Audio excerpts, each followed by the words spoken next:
तो New Zealand final में पहुँच चुका है और क्रिकेट में 2 चीज़ें सबसे ज़्यादा मशहूर है, एक कीवीज़ की प्लानिंग और एग्ज़ीक्यूशन और दूसरा साउथ अफ्रीका का सेमीफ़ाइनल और फाइनल में आना और हार जाना। ये एकदम तय हो चुका है, क्योंकि मैं बात इसलिए कर रहा हूँ क्योंकि ये अगर एक टाइम का होता है तो इसे कुदरत का निज़ाम कहा जाता है, लेकिन अगर कोई चीज़ बार-बार होती है तो इसका मतलब ये है कि साउथ अफ्रीका टीम की कहीं न कहीं प्लानिंग, एग्ज़ीक्यूशन और बड़े मैच में प्रेशर हैंडल नहीं कर पाना, ये साफ नज़र आता है। तो हम पूरी बात करेंगे कि इसकी क्या प्लानिंग और क्या एग्ज़ीक्यूशन थी, क्यों साउथ अफ्रीका ये मैच हारा, क्या गड़बड़ थी, क्या थी, सब पूरे टॉपिक पर हम बात करेंगे। तो चलिए शुरू से शुरुआत करते हैं।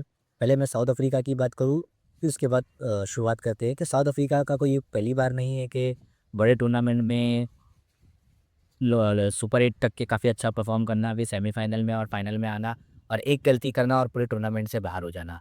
एक मैच खराब और पूरे टूर्नामेंट से बाहर हो जाना। तो क्या हुआ 2011 के सेमीफ़ाइनल में, 2015 के न्यूज़ीलैंड के सामने सेमीफ़ाइनल में हारे, न्यूज़ीलैंड के सामने 2019 में हारे, 2021, 2022 का वर्ल्ड कप ले लो, 2023 का वर्ल्ड कप ले लो, 2024 का वर्ल्ड कप ले लो, 2025 की चैंपियंस ट्रॉफी ले लो या फिर 2026 का अभी ये वर्ल्ड कप ले लो। मतलब कीवीज़ का कोई जो है उनको राज़ी नहीं आ रहा है, कीवीज़ के सामने कभी जीते ही नहीं है साउथ अफ्रीका। आप अगर पूरा हिस्ट्री निकाल कर देखोगे, तो कीवीज़ ने हमेशा साउथ अफ्रीका को हराया है और बड़े टूर्नामेंट में तो काफ़ी तंग करके रखा है।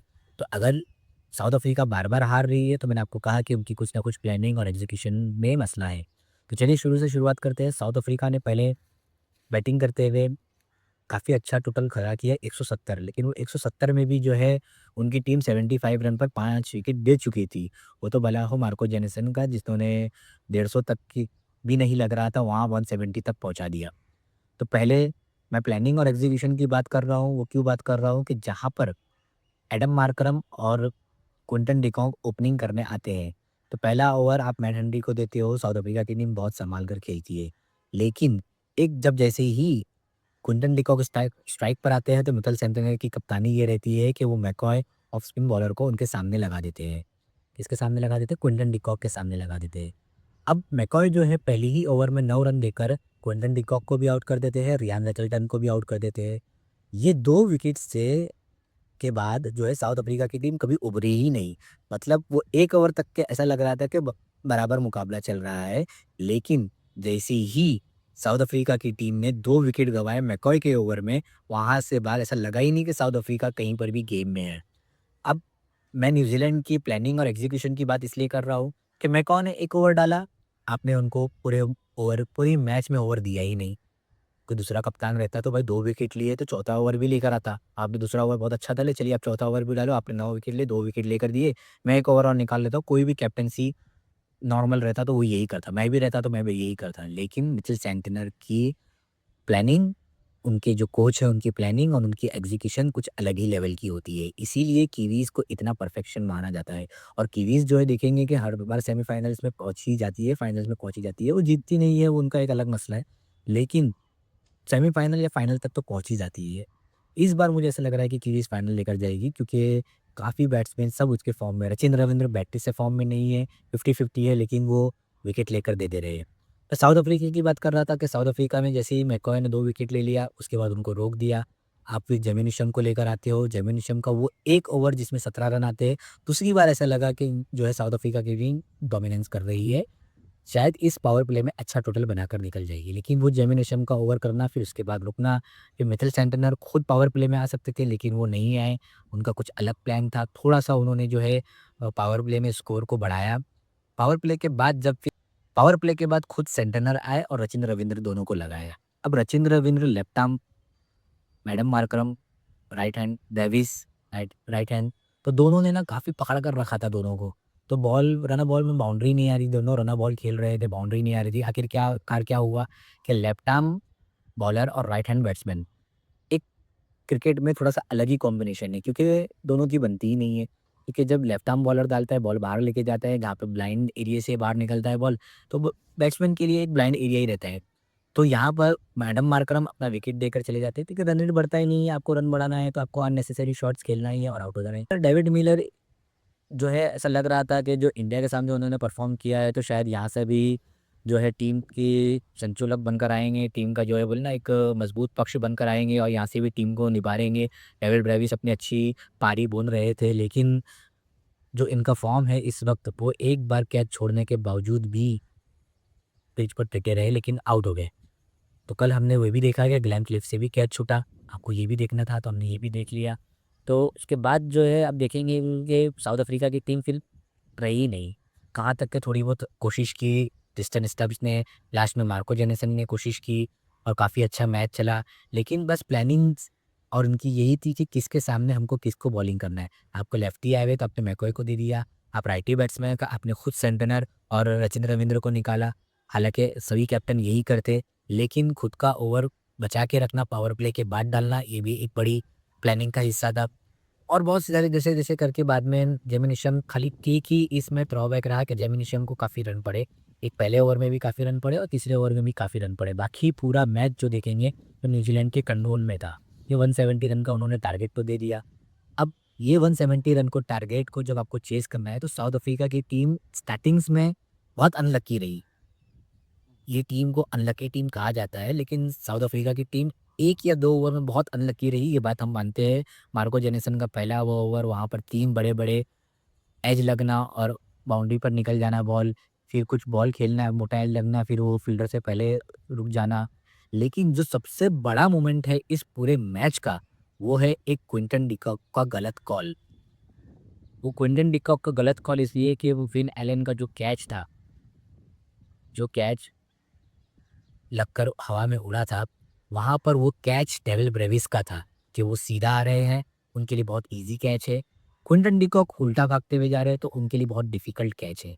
तो वहाँ पर उन्होंने खुद को आवाज़ दी, फील्डर को आवाज़ दी कि ये मेरा कैच है, डेविल ब्रेविस वहाँ पर रुक गए और वो खुद भी बॉल तक नहीं पहुँच पाए थे। ये एक ही मोमेंट था जो साउथ अफ्रीका की तरफ आ रहा था, लेकिन वो गलत कॉल क्विंटन डिकॉक का और ये कैच छोड़ना जो है साउथ अफ्रीका की टीम के लिए वापस आया नहीं, क्योंकि वहाँ से जो मोमेंटम साउथ अफ्रीका का गिरा है और साउथ अफ्रीका की जो बॉडी लैंग्वेज गिरी है, उसके बाद पूरे मैच में कहीं पर भी साउथ अफ्रीका का कॉन्फिडेंस लगा ही नहीं।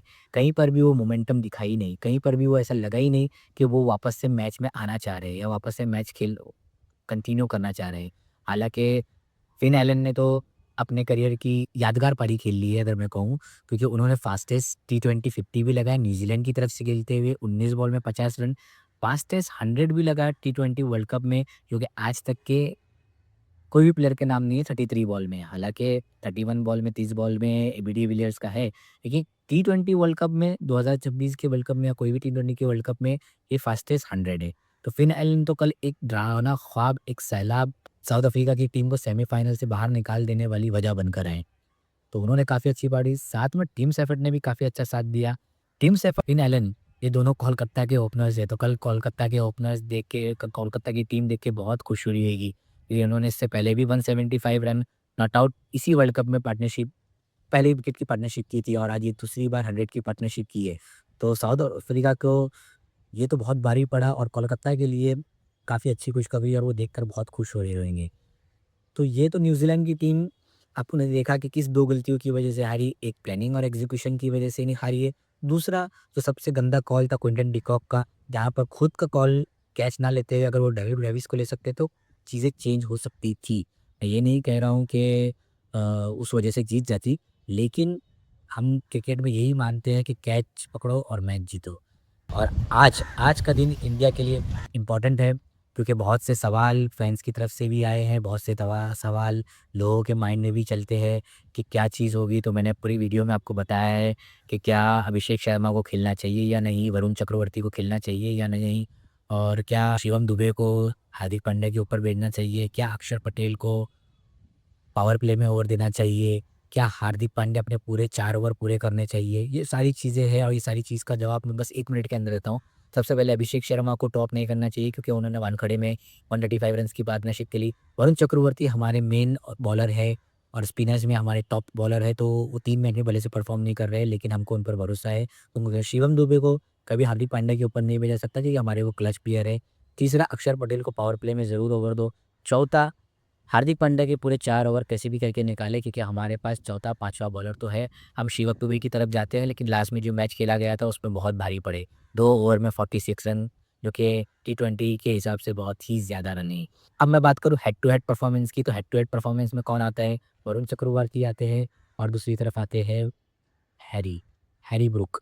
हैरी ब्रूक जो है ऐसे प्लेयर्स है जो इस वर्ल्ड कप में वाहिद न्यू इंग्लैंड की टीम से एक सिंगल बंदा है जो अभी फ़िलहाल फ़ॉर्म में चलता है।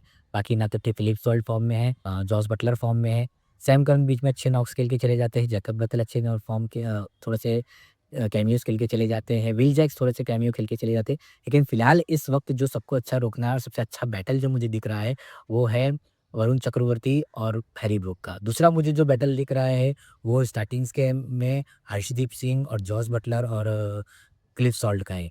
बीच में अगर हम देखेंगे तो जसप्रीत बुमराह और जो है विल जैक्स का और जसप्रीत बुमराह और जैकब बैटल का बैटल देखने मिल सकता है। अगर मैं बॉलिंग की बात करूँ तो वहाँ पर जोफ्रा आर्चर और संजू सैमसन, ये दोनों का आपको बैटल देखने मिल सकता है। तो मतलब क्रि बहुत ही मज़ा आने वाला है आज का मैच, और दोनों टीम के लिए बहुत इंपॉर्टेंट है, क्योंकि 2022 में इंग्लैंड जीत चुकी है और 2024 में भी क्वालीफाई कर चुकी थी, 2026 में भी क्वालीफाई कर चुकी है। और नी इंग्लैंड ऐसी टीम है जो लगातार 3-4 साल से नहीं, 3-4 एडिशन से, टी20 के एडिशन से कंटिन्यूअसली जो है वर्ल्ड कप में स फाइनली परफ़ॉर्म करते हुए आ रही है और सेमीफ़ाइनल या फाइनल तक तो पहुँच ही जाती है। इंडिया का लास्ट ईयर बहुत अच्छा रहा है, इस मैच में एक भी मैच नहीं हारे थे और टी20 वर्ल्ड कप जीत के चले गए। इस पूरे वर्ल्ड कप में सिर्फ़ एक ही मैच वो हारे, वो भी साउथ अफ्रीका से। अरे भाई, जब आपको ऐसा ही क्रिकेट खेलना था साउथ अफ्रीका की टीम, तो हमारी जो है इतना हमको प्रेशर में डालने की ज़रूरत क्या थी? हमने तो भाई आपको बहुत, हमने आपकी हार की वजह से तो बहुत प्रेशर ले लिया था कि फलाना टीम इससे जीत जाए, वो उससे जीत जाए तो फिर हमारा होगा, हमको इतना प्रेशर लेकर खेलना पड़ा। हालाँकि चलो, जो कुदरत का निज़ाम था, आप अपनी गलती और एग्ज़ीक्यूशन की वजह से हारे, हमारा भी हम गलती और एग्ज़ीक्यूशन की वजह से हारे, लेकिन हमने वो गलतियों के बाद चेंजेस की। भले से डायरेक्टली चेंजेस हुआ या फिर सोच कर चेंजेस हुआ, जो भी हुआ, वो चेंजेस जो था वो संजू सैमसन का था, रिंकू सिंह का बाहर जाना और संजू सैमसन का नहीं होना, और संजू सैमसन का वेस्ट इंडीज़ के मस्ट नॉकआउट मुकाबले में परफ़ॉर्म करना। तो ये सबसे ज़्यादा इम्पोर्टेंट था। भले से आप इसको अचानक चेंज हुआ या कुदरत के निज़ाम से चेंज हुआ या सोची-समझी साजिश से चेंज हुआ, जो भी हुआ वो हमारे लिए बहुत बेनिफिट था। तो अब जो है संजू सैमसन और जोफ्रा आर्चर पहली बैटिंग करेंगे इंडिया, तो देखने में बहुत मज़ा आएगा। वरुण चक्रवर्ती और हैरी ब्रूक को देखने में बहुत मज़ा आएगा। तो आज मैं तो इंडिया के साथ हूँ, और आप किसके साथ में कमेंट सेक्शन में बताइएगा। आप लोग कमेंट नहीं करते हैं, मुझे इस चीज़ से थोड़ा-सा वो है।